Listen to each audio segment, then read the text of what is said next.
Extreme sports thrill seekers in search of video game adrenaline rushes have thrashed their virtual skateboards, snowboards, and BMX bikes in pursuit of the perfect trick and are all hot and bothered for a new challenge.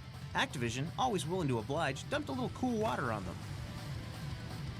For those of you who don't know what wakeboarding is, it looks similar to what you would ride on a snowboard, but it's done behind the boat and you use the boat's wake to do tricks, but you also use rails and stuff like that. When I was first contacted about doing the game, I couldn't believe it because, at the time I'd been playing Tony Hawk, and the fact that, I'm a character in the game it's kind of a weird feeling.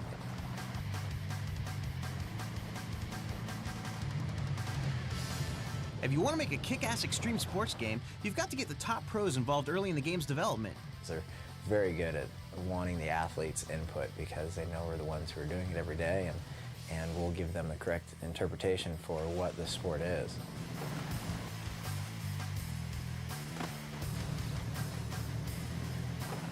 They flew the programmers from Shaba to my house and took them out wakeboarding, taught them how to ride, and after that first day we got them up, they were sold and they wanted to do a good job of it, and they have. Shaun is not the only professional wakeboarder featured in the game. In fact, you can play over 12 different riders, including wakeboarding veteran Darren Shapiro. Well, when I started wakeboarding, there was only 2 or 3 tricks really being done. It seemed like every trick I did was an invention of a new trick. So I laid the foundation for a lot of the tricks you see today.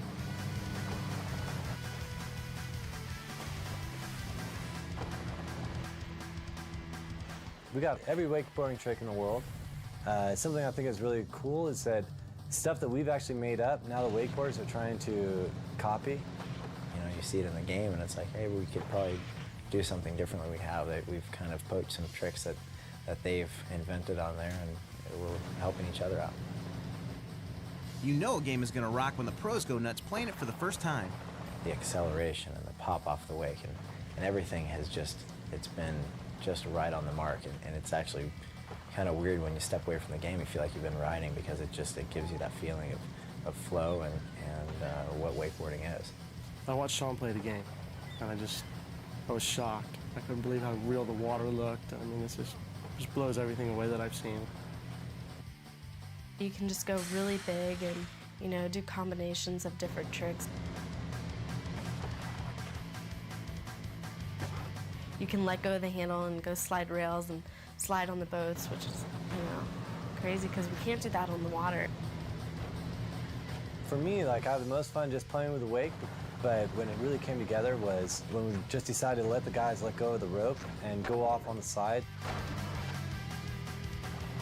Ultimately, the pros were just as pumped about what the game can do for the sport as they were about their involvement in the game. The Pro Tour, we only have, about 10 to 15 girls that show up, and I think this video game is actually going to help wakeboarding and women's wakeboarding to grow and progress. In one way, it's so similar to the other boarding sports, skateboarding and snowboarding, but in another way, it'll just open people's eyes up to it's just something really fun to do out on the water.